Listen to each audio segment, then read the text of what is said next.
I think it is time to once again give you an aerial overview of how things around this place look like. So let's go for a flyover.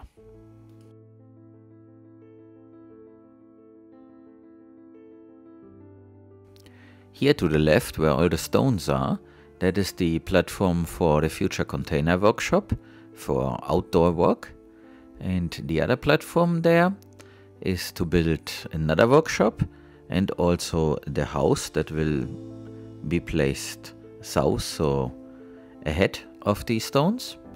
And now let's go over and have a look at the sediment trap.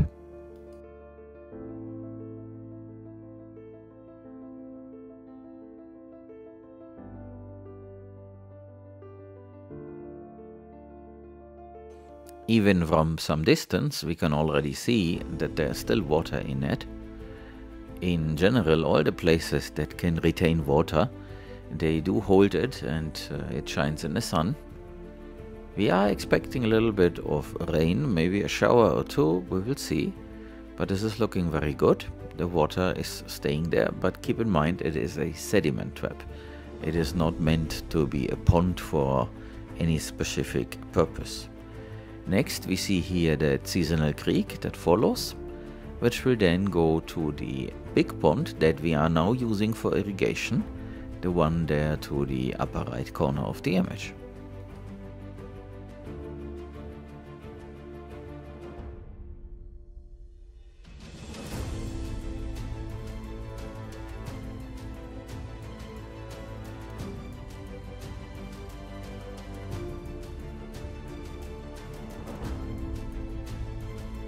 We are now approaching the recently plowed area, and that is where the tractor will soon come back and will then seed Sunhemp and Friends in preparation of us planting a bunch of Paulownia trees.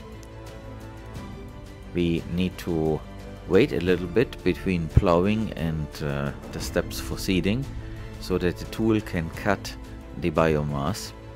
Right now it would just drag it around, and that would be no good for anything.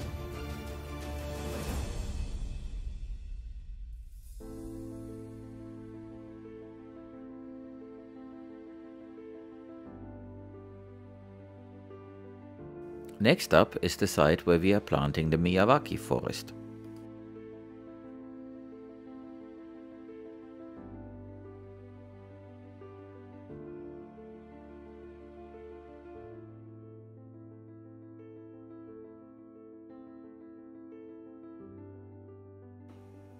We are making steady progress.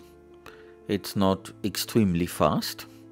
It was pretty clear that this is going to be a month-long job, but that's okay because we have the irrigation, so we are not in a rush. Everything gets put into ground, and we can measure the soil humidity and also the temperature, so there isn't really a big problem that we have to rush or meet a deadline or something like that. As you can see, the wobblers are currently running. We just turned them on before I went out with the drone to film this, so you see the circles. They slightly overlap. There are some areas that are spared because of the big oak trees, and there the natural grasses and whatever has seeds in the ground can then also develop.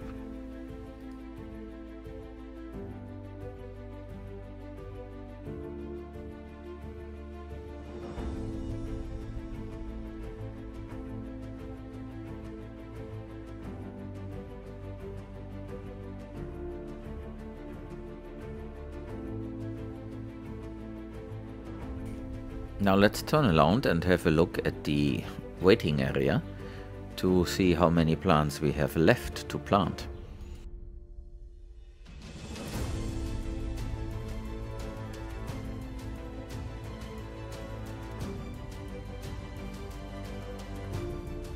From the way this looks, I think we are getting close to the half-point mark, which is good.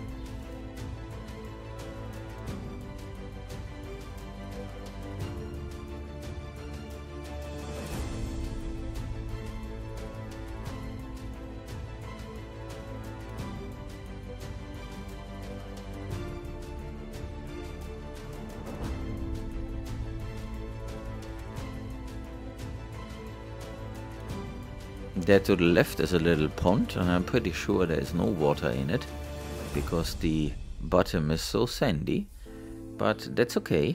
Whatever water goes in there will be caught and then helps to irrigate the lower lying areas.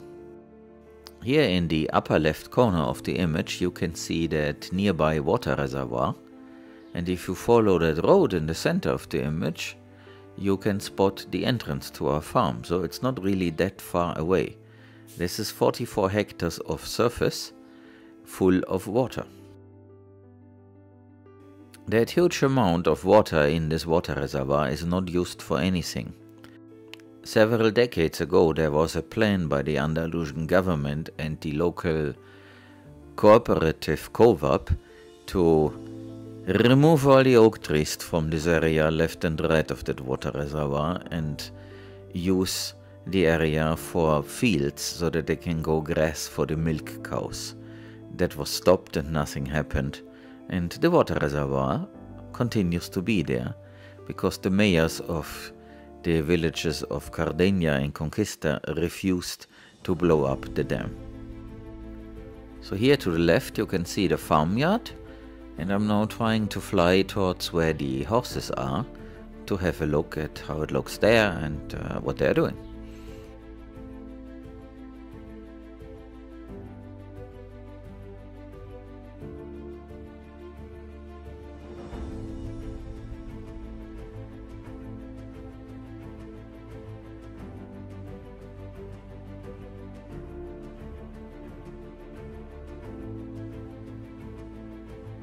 All the little walking paths that you can see there tell the story that the horses have been walking up and down, searching for tasty grass amongst all the brassicas, the mustard plants.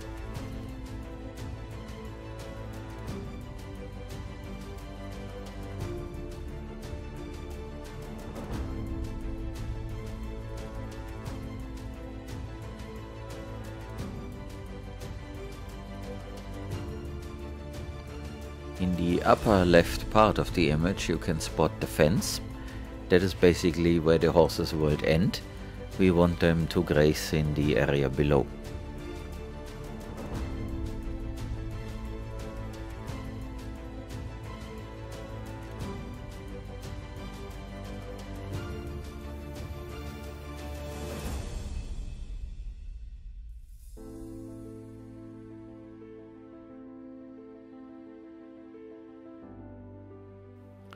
We did not spot any horse so far, right? They are below the tree, there where the blue water tank is, so there to the left. Let's go closer and have a look.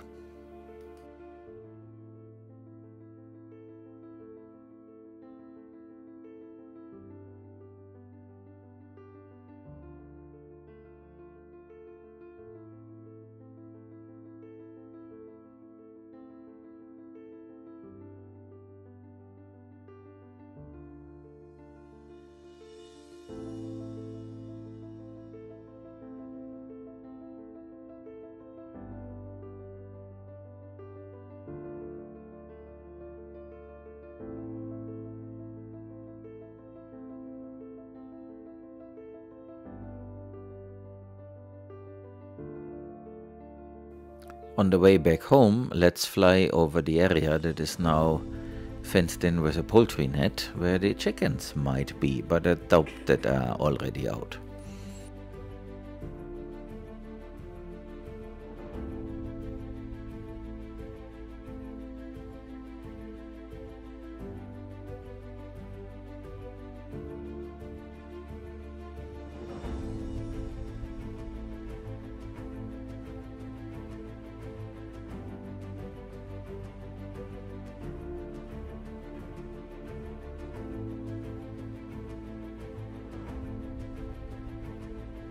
Let's make a turn to the right over the greywater pond and check out the wannabe food forest.